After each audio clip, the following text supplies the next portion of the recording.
Alléluia.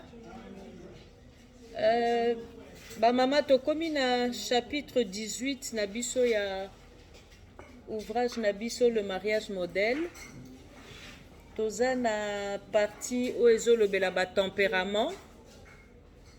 Et là, nous sommes dans le chapitre qui parle de la signification d'avoir un époux ou une épouse colérique. Alléluia. Je crois qu'il y a époux, tout le monde qui déjà, si quand il y a épouse colérique. J'aimerais juste rappeler que le tempérament constitue la matrice de base avec laquelle nous avons été créés. Termente, limbola. Je reprends. Le tempérament constitue la matrice de base avec laquelle nous avons été créés.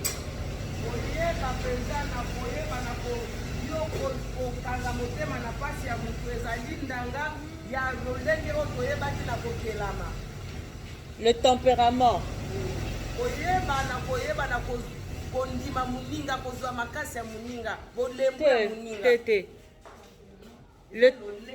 Oui.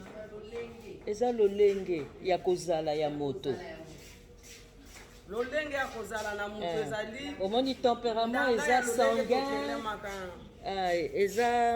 eza colérique, eza phlegmatique, il y a des tempéraments, lolenge. Donc le tempérament constitue la matrice de base. Donc bokati na biso penza ndenge tokelama na yango tokoki okosate. Alléluia. Et nous avons été créés par Dieu avec certaines tendances.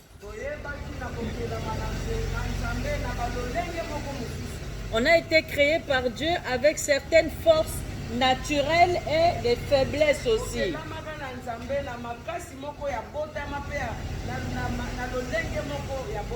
Alors le tempérament et le caractère sont deux choses différentes.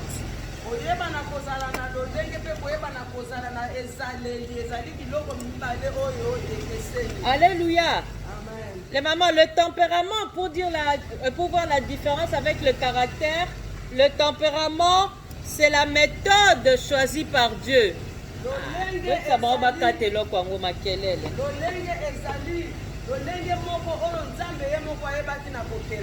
C'est la méthode choisie par Dieu pour créer la variété.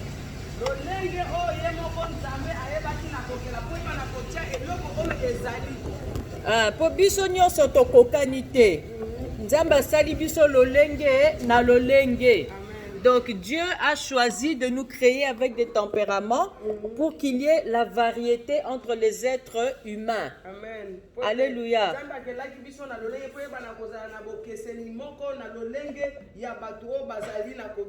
Bien aimé, certaines personnes naissent avec une tendance au leadership, par exemple.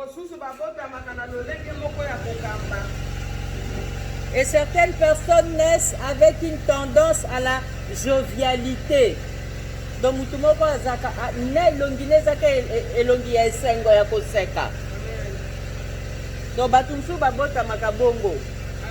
alléluia. Bon de la bonne maman Sol, un peu distraite, les oiseaux beaux, ça n'a pas interprété.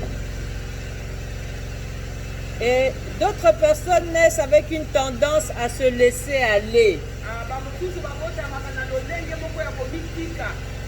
D'autres aussi naissent avec une tendance à être facile à vivre.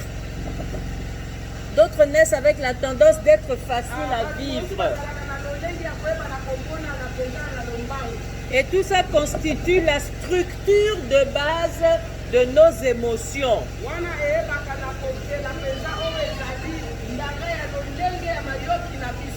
Il y a des personnes, pour un rien, elles peuvent commencer à pleurer. Il y a des personnes, pour un rien, elles peuvent se fâcher. Et il y a des personnes, pour un rien,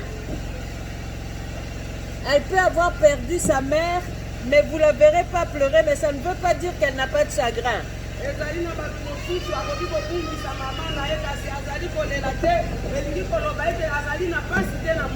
Elingi koloba te ke aza na pasi te na motema. Alléluia.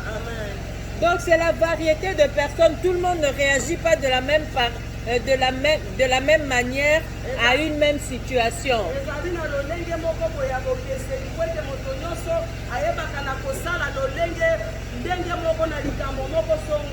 Donc ça c'est le tempérament. Maintenant on veut parler du caractère. Le caractère c'est quoi? Parce que on risque de confondre le tempérament et le caractère.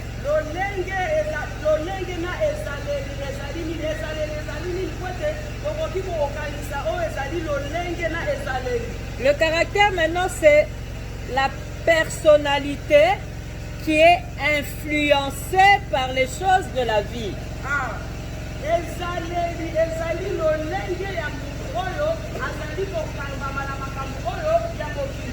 Donc tu as ton tempérament, tu peux être jovial,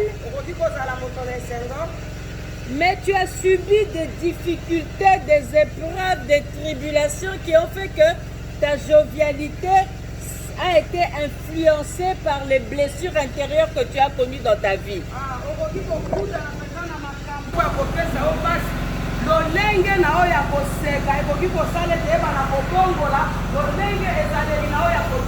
Alléluia. Amen. Alors, bien aimé, ça veut dire que le caractère d'une personne est par conséquent sa personnalité plus des influences extérieures.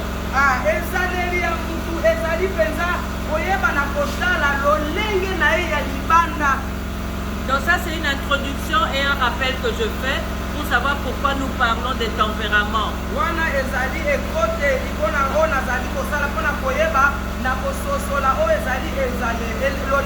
Oui, ça veut dire que le caractère égale personnalité plus influence extérieure.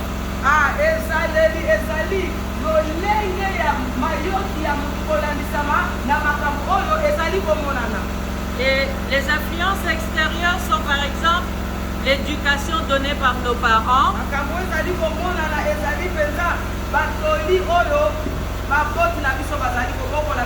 Les influences extérieures, c'est l'école et les études.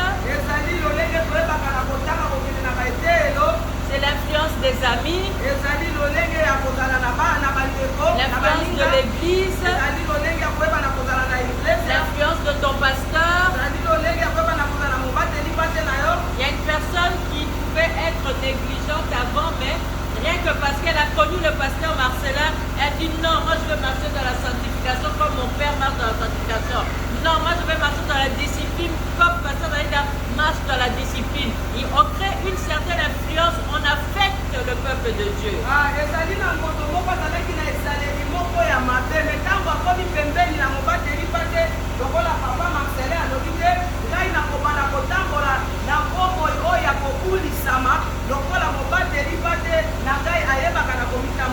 L'influence extérieure peut aussi provenir de la Bible. Et encore de l'environnement dans lequel on vit, ainsi que de la collectivité. L'influence extérieure vient aussi naître de l'expérience de la vie. Tu es aussi influencé si tu es un homme par la masculinité ou par la féminité.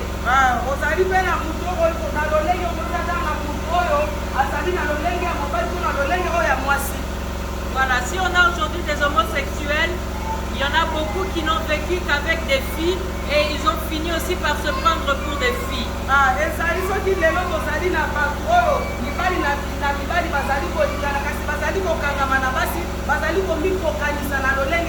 Il y a d'autres raisons, hein, mais j'ai dit une des raisons peut être celle-là.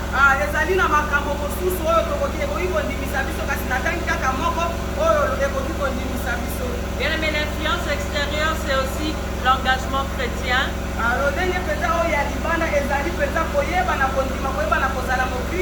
C'est ce qu'on a vécu. Alléluia. Amen. Et aujourd'hui, nous avons déjà vu les forces et les faiblesses du mari colérique, n'est-ce pas?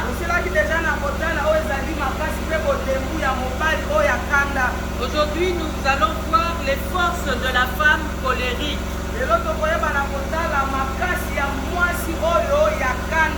Awa pe ya mwana penza maman azolobela bino lelo. Amen. Oya mimoni pe wana ye kotelema pembeni nanga mpona zanga moko te nayebi bato mingi baosekanga po bato mingi baomona nga mpe na makambo na oloba lelo. Amen. Oseka te Amen, maman. tozomeka. Amen. Alléluia. Amen, maman. Les forces de l'épouse colérique, les forces de la femme colérique. Makasi ya mwasi oyo ya kanda. On va en voir 12. Okoyeba na kotala penza 12. Makasi 12. La première force, Makasi ya liboso. la femme colérique, on l'appelle Colette. Colette est la colérique. Mwasi ya kanda kombo na ye Colette, Colette ya kanda. Wesama koko ezangate, eza enseignement. Amen.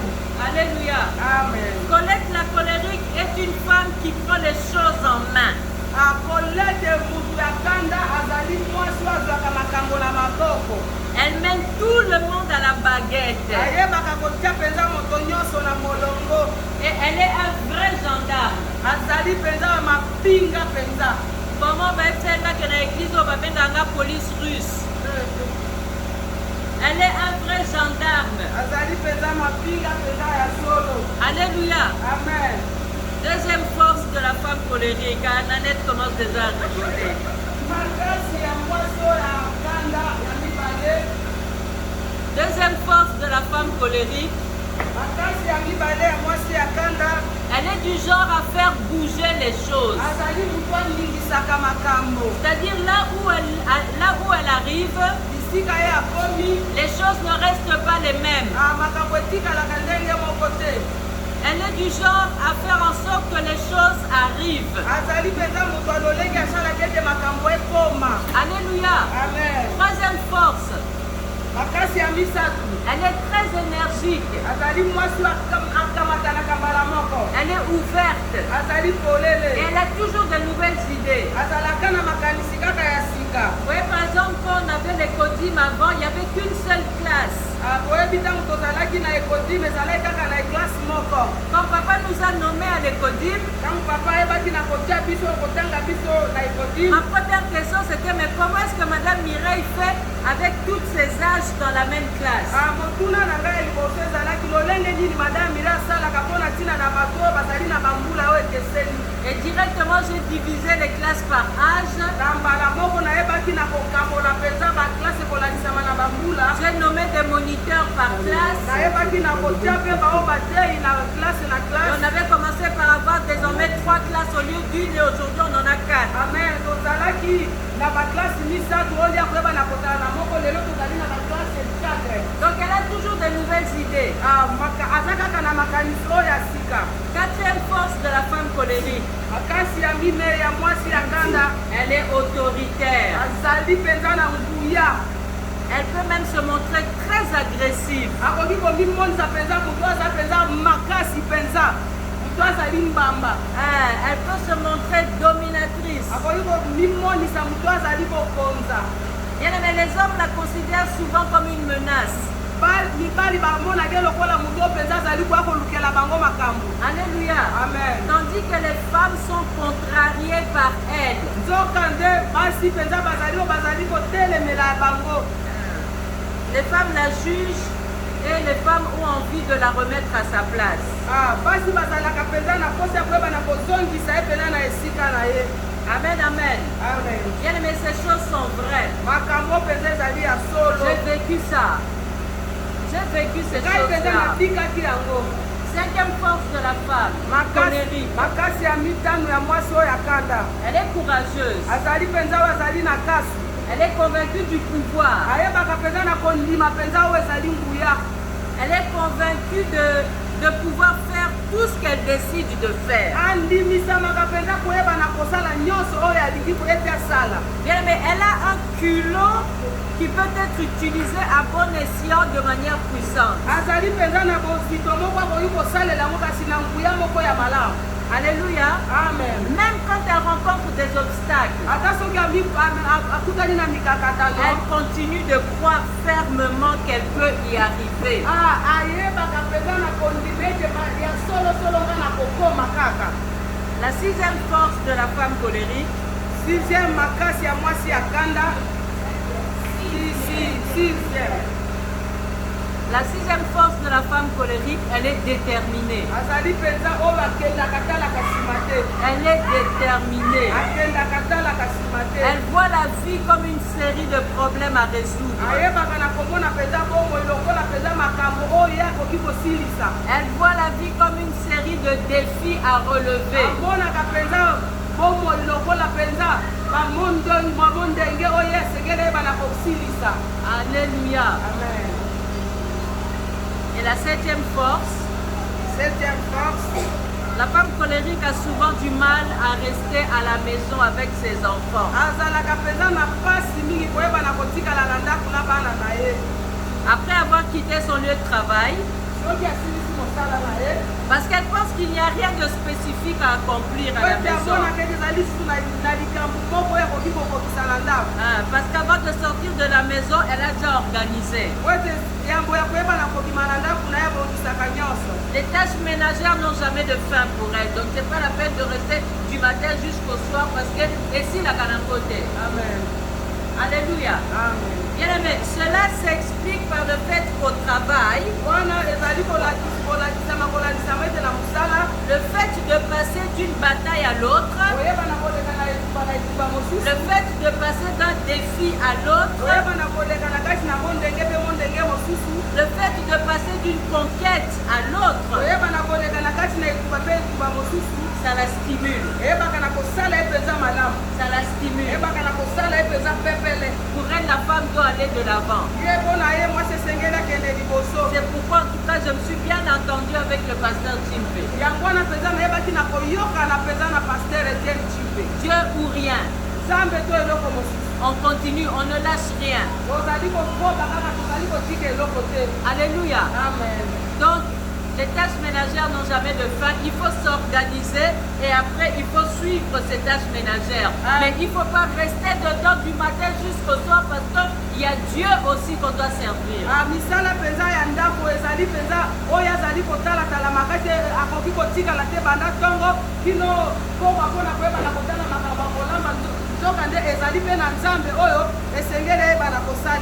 Oui, maman, mais j'ai la femme colérique là. Elle embrasse plusieurs choses à la fois. Ce qui est utile. Ce qui peut l'aider ou aider les autres ou aider ses enfants. Elle le fait. Comme moi aujourd'hui, je peux avoir 3 travails. Je ne refuse pas. Pourquoi maman Jackie le sait? Le matin, je suis quelque part. L'après-midi, je suis à un autre endroit. Mais les mardis seulement, je viens au culte des femmes. Mais normalement, les autres jours, à cette heure-ci, je suis encore en train de travailler.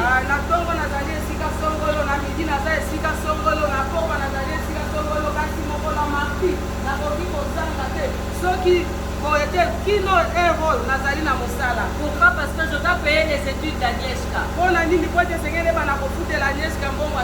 Je dois travailler pour ça, je ne peux compter sur personne à part Dieu.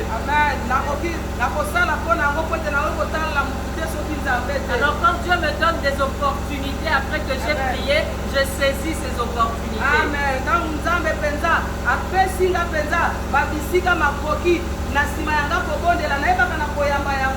Je vais d'un défi à l'autre, d'une conquête à une autre conquête. Alléluia. Amen. 8e force de la femme colérique. 8e force de la mwasi oyo yakanda. C'est une militante. Dans notre cas, elle défend les causes de la femme. Elle passe à la télé pour dire l'importance de la femme. Elle va à Goma pour dire aux femmes qu'elles doivent se lever. La femme colérique réalise elle réalise les mots de papa Sien. Elle réalise les maux et les injustices de la vie. Une femme me disait ce matin, parce que je lui reprochais par rapport à la chaîne de prière, elle dit, Maman Daïda, tu ne peux pas savoir par quelle difficultés, problèmes je suis en train de traverser. alobi mama daida koki koyeba te likambo nino nga nazali Je kolekisa n'ai pas voulu commencer à lui raconter mes peines à moi. alingaki mpe nga na bana koyebisa bapasi na ngai Mais j'ai voulu aller de l'avant pour Christ. kasi nalingaki nayeba na kokende liboso mpo na kristu amen Bien aimé, elle réalise les maux et les injustices de la vie. ye ayebaka mpenza na kondima bapasi mpe babosolo ya mokili Et elle se sent obligée de remettre les choses en ordre. mpe azali mpenza na makoki ya koyeba na kotia makambo nyonso na molongo C'est-à-dire que ce n'est pas parce que toi tu as des problèmes que je vais te laisser négliger les choses de Dieu. amen elingi koloba ete lokola yo ozali na mikakatano nde na kotika yo oyeba na komona pamba oyo ezali mosala na nzambe Parce que c'est à partir des difficultés de Marie-Madeleine que Marie-Madeleine est devenue la servante du Seigneur parce qu'il l'a délivrée des 7 démons. Est-ce que vous pouvez vous rendre compte à quel point ces démons dérangeaient Marie de Magdala? ezali mpona yango nde mari magdala nzambe ayebaki mpenza na koyeba na kokangola boyebi lolenge nini bademo wana bazalaki kotungisa mari Et magdala la solution de Marie-Magdala a été de suivre Jésus et Jésus l'en a délivré. amen kasi mpenza oyo ezalaki motuya mpona mari magdala ezalaki mpo ayeba na kokoba kolanda yesu po ete yesu ayeba na kokangola ye Cette femme-là se sent obligée de remettre les choses en ordre. azali mpenza motu oyo azali na posa ya koyeba na kotia makambo nyonso na molongo La femme colérique est du genre à militer pour le changement. azali mpenza mwasi oyo azali kotelema mpenza na ngwi mpo na ntina ya kobongwana Alléluia. amen Neuvième force, neuvième force makasi ya nef la femme colérique est productive. azali mwasi oyo abotaka Elle est productive. azali mwasi oyo abotaka Parce qu'elle est productive, lolenge azali mwasi oyo abotaka dans ses faiblesses, on verra que, comme je l'ai dit tout à l'heure, les hommes la prennent pour une menace. na kati na bolembu na ye tokotautai koloba ete mibali bayebaka na komona lokola bayeba na kotungisa ye Et quand l'homme se sépare d'elle, ntango mwasi azali kokabwana na ye mobali azali kokabwana na ye je peux vous dire qu'il revient toujours vers elle parce qu'il se rappelle de sa productivité. ayebaka na kozongela ye po ete azali kokanisa lolenge nini ayebaka na kobota Elle est cocotatée. po balusa makambo elle est kosala makambo productive. ezala ebele amen Elle est productive. Comme la femme colérique travaille dur en fait. loko asalaka mpenza mingi Elle travaille dur. asalaka mpenza mingi La femme colérique poursuit des objectifs. ayebaka na kolanda mpenza oyo ezali mabongisi C'est pourquoi elle est productive. yango wana azali mutu oyo akelaka balusaka makambo Elle ne supporte pas de rester comme ça à ne rien faire. andimaka te mpenza koyeba na kotikala kaka bongo sa kosala eloko te Vous savez que même au niveau de cette église, ata na kati na epimelo ya etonga na biso oyo j'ai déjà demandé à deux mamans. kasi na tuna basi mibale Mais regarde comment maman Jackie et moi on mange après le culte du dimanche. Pourquoi on doit aller acheter les choses dehors alors que toi tu sais préparer? Fais les maléwa ici, dis-moi ce qu'il faut pour investir dans les maléwa. On fait notre propre maléwa ici, on vend ça ici à l'église au lieu d'aller acheter dehors. nasi na tuna bamama mibale bomonaka te nini tokenda kosomba mpenza biloko libanda ya eklesia eloko nini ekoki kozanga ete mama moko ayeba na kosala malewa po ete biso toyeba na kosomba biloko na ye awa Bien aimé, natuna na moko, il faut combien pour la kobanda? Natuna mususu, il faut combien pour la kobanda? Si l'homme mutu moko azongelanga pour la repesa nga réponse, te. Vous comprendre un peu? amen Tolingi to produire, je crois maman espère ateyaki biso dimanche passé. Ma maman il faut tolamuka. amen Nasengi bino bozala colérique te, mais nasengi bino bolamuka na musala. amen bolamuka na talenta oyo nzambe atie na maboko na biso. Amen. Il faut esala po nzambe akotuna biso. Napesaki yo makasi ya kokanga suki, napesaki yo makasi ya kosala maquillage, napesaki yo makasi ya kosala mikate, napesaki yo makasi ya koteka buda. Mais pourquoi oza kotika mwana buda kotelaka biso awa asambelaka na biso te? Akotuna biso eya normal te. Biso il faut promouvoir bato tozosambela na bango, mais te tozopromouvoir même soupe mopagane. Mais la femme colérique, sa force, c'est qu'elle est productive. mwasi mpenza mwasi oyo akanda makasi na ye azali mwasi oyo abalusaka makambo Elle a tendance à mener une vie exceptionnellement productive. azali mpenza na lolenge moko ya koyeba na komema bongo ya koyeba na koyikinisa biloko. Bien aimé, beaucoup de femmes colériques réussissent et vont très loin dans leur carrière. basi ebele mpenza oyo ya kana bayebaka na kolonga mpe bakendaka mpenza mosika na makambo na bango. Elles ont envie d'être plus qu'une épouse et une mère. bazalaka mpenza na posa ya koyeba na kozala mpenza mwasi kasi mwasi mokozi te. Non, elles ont souvent envie d'être plus qu'une épouse. bazalaka na posa ya koyeba na kozala koleka kutu mwasi oyo ya likwela. Et plus qu'une mère. ata koleka mwasi oyo mokozi. Parce qu'elles ont besoin d'être productives. Elles ont tendance à négliger leur famille. Mais ça, ce n'est pas mon partage. Alléluia. Alléluia. Amen. Dixième force. La femme colérique, elle est ouverte. La femme colérique est honnête. On n'a pas besoin de se demander ce qu'elle pense ou ce qu'elle ressent. Parce qu'elle le dit ouvertement. Que les autres aient envie de le savoir ou non, elle le dit. Elle a souvent d'excellentes idées. Et ces idées peuvent être ignorées à cause de la manière dont elle les présente.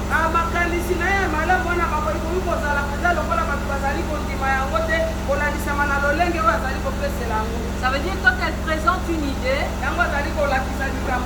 elle ne force personne. Et quand elle voit que les gens ne sont pas intéressés à cette idée, elle abandonne ça. C'est-à-dire elle dit qu'elle aura essayé. Elle se dit qu'elle a fait ce qu'elle devait faire, elle a proposé. Même si les autres n'ont pas voulu, les autres ne sont pas venus, mais elle a essayé ou bien elle l'a fait.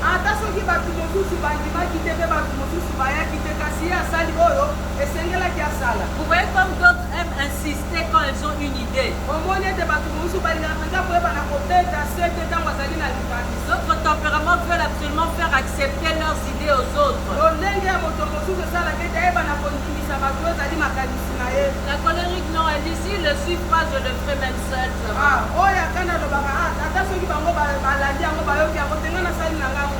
On va continuer. Même seul, on va continuer. Mais c'est parce que le Seigneur Jésus nous demande. Je crois que papa en a parlé dimanche passé à travers la communion fraternelle.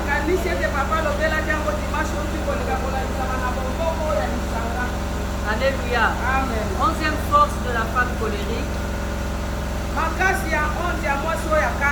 Bien aimé, la femme colérique est dotée d'excellentes capacités en matière de discipline.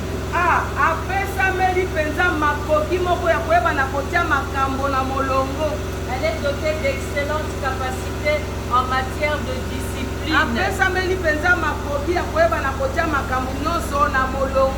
Elle dit clairement ce qu'elle attend. Et elle dégage une autorité. Elle dégage une assurance que les enfants respectent. Tout en aimant leur maman, tout en aimant leurs enfants, mais ils se respectent.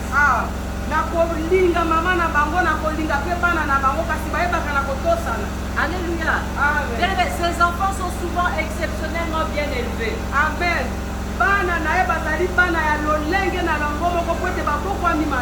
Alléluia. Amen. Et souvent puissamment utilisée par Dieu. Elle est souvent puissamment utilisée par Dieu. Et elle a très souvent de brillantes idées. Elle a entièrement raison quand elle propose des solutions.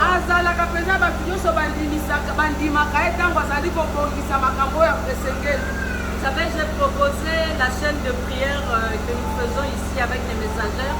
Je l'ai proposé dans le ministère de Maman Déborah des femmes de valeur internationale. singa ya mabondeli oyo tozali kosala na femme messagère nayebaki na kotia likanisi wana na femme de valeur oyo mama Déborah azali kokamba.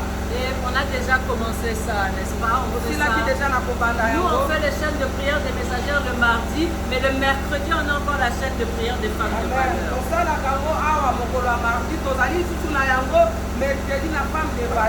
Alors, la maman qui coordonne cette chaîne aux femmes de valeur m'a parlé aujourd'hui. Maman oyo akambaka oyo ezali singa mabondeli na femme de valeur alobaki na nga lelo. Elle dit maman daïda ba maman bakomi diminuer mingi bazobondela lisusu te pesanga nanu ide tokoki osala nini po bamama bazonga bacontinue batelema mpenza na mabondeli. Je lui ai dit ce que je fais ici. Nalobaki na ye onga nazali kosala awa. Je lui ai dit choisis dans un maillon, choisis un chef de maillon. Nalobaki na maillon moko loka penza mokonzi moko. La chef de maillon doit appeler ses chefs de section. Mokonzi oyo ya maillon akoyeba na kobenga batu na ye oyo bazali kosangana na bango. Elle doit les avoir au téléphone. Mpe esengeli ayeba na kozwa bango penza na téléphone. Elle va leur dire de nous trois, toi tu peux faire la modération, toi tu feras l'exhortation et la louange et toi tu feras l'intercession. Esengeli ayebisa bango ke yo kosala modération, mosusu akosala exhortation na louange, mosusu akosala intercession. Et puis elles doivent leur dire aussi laquelle des trois va faire sur notre vocale. Esengeli bayeba na koloba nani oyo akoyeba na kosala na notre vocale oyo bato bazali koyoka. On n'a pas besoin que toutes les trois fassent la prière sur notre vocale, ça va les fatiguer. Toza na pose ete bato nyonso bango nyonso misatu bayeba na kosala notre vocale po ete ekoyeba na kolembisa bango. Et après, la responsable du maillon doit mettre le programme dans le groupe de l'intercession.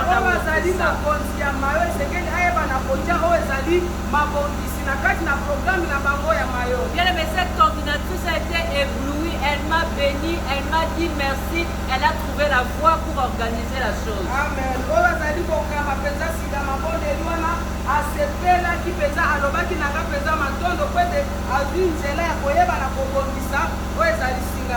La femme colérique a souvent d'excellentes idées. Et chaque mois dans ces femmes de valeur internationale, je donne tout le modèle de prière pour la prière du mois.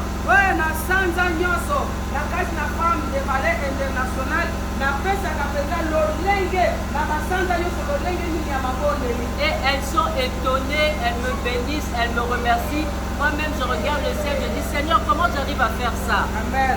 Baza ya kokamwa bapambo ya kangai penga moko natalaka na likolo na lobi kolo lolenge nini nakomaka na epimelo ya kosala makambo oyo okomona mwasi mosusu akosala makambo oyo nyonso mabibiso me akobomba ngo akosala te po alingi te baninga bayeba ke ndenge nini babondelaka akangi likabone na ye moko eza mabe. Eloko nzambe apesi yo ya malamu kabola ngo na baninga mpe bakende liboso. Kobomba ngo na yo moko te.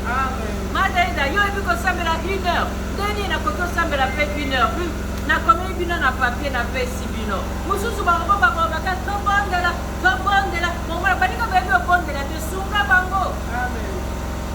On doit s'entraider, bien aimé. Je pars du principe que nous avons tous un talent, nous avons tous un don, que ce soit spirituel ou séculier, mais tozana eloko. Amen. Faut tosalela ngo, faut tosunga mpe balinga bayeba kosalela ngo, tosunga mpe balinga bayeba koprofite na yango. Amen. Amen, amen. Amen. Je suis à la 4e force. La 11e force, je dis qu'elle est 10e. Je termine la 10e. Hein? Donc dans la 10e, je dis qu'elle a souvent d'excellentes idées. Et ces idées...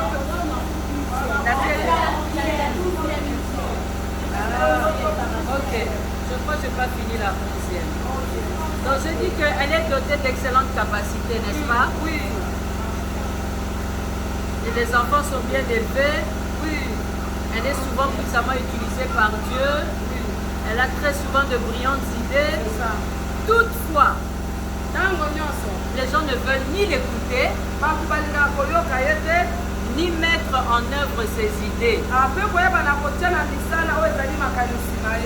Les gens prennent souvent un malin plaisir à s'opposer, mais activement à ces projets.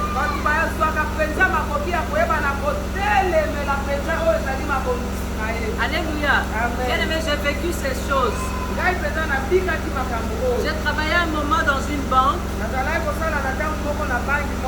Je n'étais pas cadre et puis on m'a promu, on m'a mis chef de service. Et là, je devais faire un travail que je ne connaissais pas. Mais c'est un témoignage, c'est par le Saint-Esprit que j'ai su faire ce travail-là. Et dans ce travail, il y a une partie du travail que je devais donner à mes collègues dont j'étais devenu les supérieurs.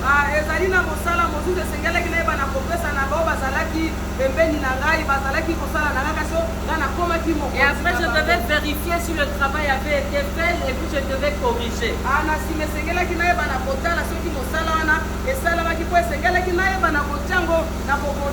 Bien, mais rythme, on a l'ingaki basale la musala, ponga pena kokosala, musala na kapo il faut la corriger à bango. Balingatation na sengi musala ne on a silicité, mais bozo mona pe bato bazo kudeo. Balingi leadership na yote. Pourquoi pour bozalaki esika moko ndenge yo machoti ki ba on a se. Bozo sentir présent résistance baboyi koto sayo. Mais il faut aller de l'avant. Mais ça là, il n'a pas si. Je me suis posé beaucoup de questions. Je dis, Seigneur, dans la leadership, on y va surtout s'attaquer. Nous allons comprendre. Mais c'est Dieu. Les choses se font comme ça. On rencontre de la résistance. Là, ce que vous allez qui n'a pas au premier élevé, on a profité de l'élévation. Amen. Mais voilà, vraiment, on a trouvé une résistance makasi. Et puis, on a que banco pesé au salema. Alléluia. Et la 12e et dernière force de la femme. Et 12e. Là, on venait du 11e. Tout ce que j'ai dit, c'était le 11e. La 11e force. Hein, donc, elle est dotée d'excellentes capacités en matière de discipline. Elle dit clairement ce qu'elle attend et dégage une autorité et une assurance que les enfants... voilà 11e. Toutefois, les gens ne veulent ni l'écouter ni mettre en œuvre ses idées. Voilà les accords à la 11e. Alléluia. Et la 12e force de cette femme colérique, elle est énergique. Elle est énergique. Énergique. Elle a l'énergie ma casse. Alléluia. Elle a beaucoup d'objectifs en tête. Elle peut aider à gérer les finances du foyer.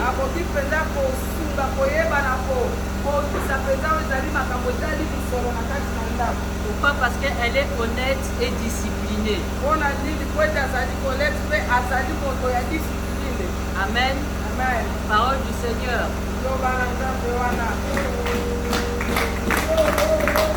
Est-ce qu'il y a des questions? Je peux laisser 5 minutes aux questions et puis je laisse la parole à Maman Jackie et puis à Pasteur Béa pour clôturer.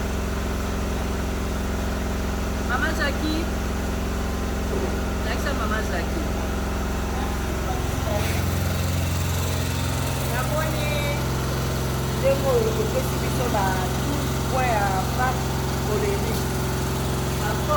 La force, hein?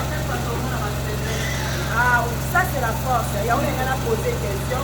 Parce que, à un moment, quand on a un peu de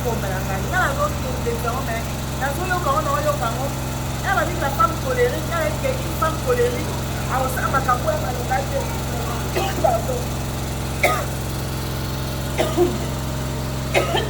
Alors ça m'a capé à bien. Mais ah ouais, la femme colérique, c'est dans la 12, attends moi sur eux. Elle fait ça à ma malade. Tout a fait, on attend moi sur le corps. Donc ça m'a capé bien. Après qu'on gérer une dame, après qu'on fait un dame, après qu'on a moi sur malade. me aza colérique siko colérique yango ya ndenge nini nzambe alobi atravaye na mosala colérique nzambe azwaka biso ndenge tozali oza ndumba na femme adultère yesu ayebisaki eboni bakondane yo te nga mpe na okondane na ngai yo te aoyeba sikoyo ndenge nini atravaye kati na yo oza samaritaine ozwaki mibali 5 akoyeba ndenge akotravaye yo eloko oyo ozali komona mpona koséduire mibali ya kotinda na samari okende koganye baame donc nzambe akozwa biso ndenge toza atravaye kati na biso ndenge atravayaka na Marie Madeleine mpe akomisi biso basali na ye sikoyo ntango azokomisa biso basali ne eloko ya mabe eza kati na biso aza kotransforme yango na bien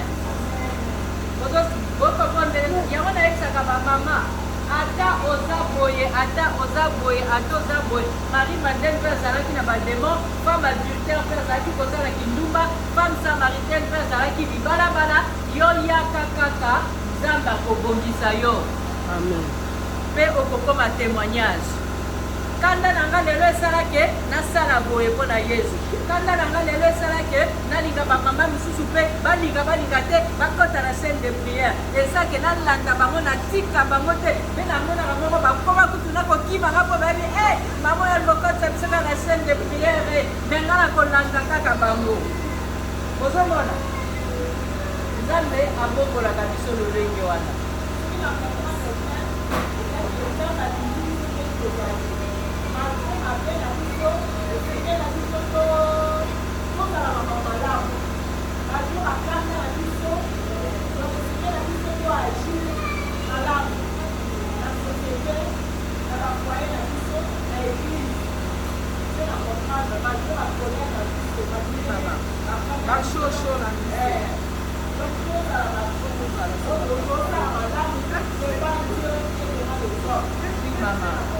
c'est ça mais eloko na koki obakisaka o mama lobi seke na mutu nyonso mabe ezalaka me bolamu mpe ezalaka eza na eloko moko oyo moto akobanda kolandelaka yo toujours po amona ko mwasi makasi akotala yo ta moto akandakanda eopesa mposa akende ozobi me aza kaka na kanda te aza mpe na makambo ne ya malamu siko ntango kokota na likambo yango kati na yesu il faut ça en sorte que appel na yo dans le Seigneur eya kokokana na caractère na yo kote wana nde sikoyo bandosala attention otika makambo nyonso akanda maloba mabe ezalaka kaka na songi ya lolemo makando ezalaka kolobisa motu te ata une semaine ou bien 1 mois biloko moko akanda osala sikoyo makasi mpo na yesu kotika yango okobondela mpe osenga molimo mosanto asunga yo mpo na yo moko okoki eloko te c'est ça me moto azalaka kaka mabe te bolamu mpe ezalaka amen amen kipasa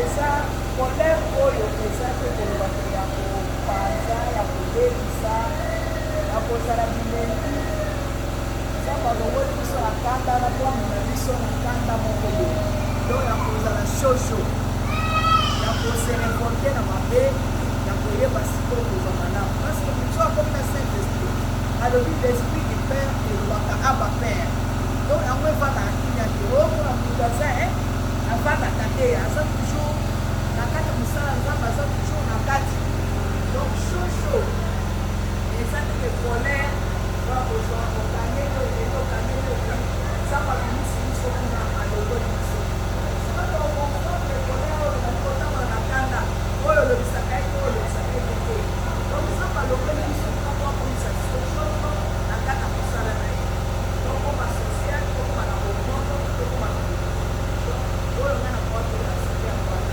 alléluia en bref mama alobi kati na yesu lokola tempérament wana eza kati na biso kati na yesu ekokoma colère sainte colère sainte moko na bosoni soko ozoya chaîne de prière tolobaki osala osali no te kanda moko okopesanga mais saint esprit alobi kaka mpe modele wana mpe okozwa bato te bato baobanda te kobanga yo Mais nalingi osala ngo mpola Jésus. Mais nakanda mpe moyen te. Comment ma docteur sosi atelinga na miso akoma asoni pa kitelongi. Oyebi ke bagrape kometaka nga kobondela me azokima. Mantimba ndenge moko. Lelo kuna ese magloire lelo soki aye kangela ngai ye tokutana nde biso misato. Toloba na baverité. Alors esaka ke misusu bakima na bango mais c'est la colère sainte. Mais tosemaka ndamba limbisa biso mpe tomekaka mpe kotia mwa mai na kati ya moto wana. Alléluia. Maman Nanette. La femme colérique, c'est une qualité ou un défaut? La femme colérique, c'est une un qualité défaut. ou un défaut? La femme colérique, c'est un défaut.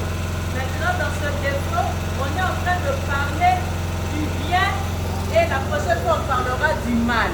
Mais en général, c'est un défaut. Mais comme il faut de tout pour faire un monde, je l'ai dit en introduction, Dieu a créé des diversités. Dieu ne mettra jamais une épouse colérique avec un mari colérique. Dieu mettra une épouse colérique avec un mari doux. Parce qu'en électricité, qu'est-ce qui crée la lumière? C'est le plus et le moins qui crée la lumière. Donc Dieu a créé des diversités. Et une femme colérique sera... Je connais une femme dans son mariage, quand elle se battait avec son mari, elle s'enduisait d'huile tout le corps. Quand on va aussi le peuple se calme. Et ça lui soit voilà. Elles ont si batté. C'était ça, ces colères. Alléluia. Est-ce qu'on peut applaudir pour le Seigneur? J'appelle Maman Jackie, la responsable des femmes, pour donner des communiqués. Et ensuite, Maman Béa nous emmènera juste dans un sujet de prière.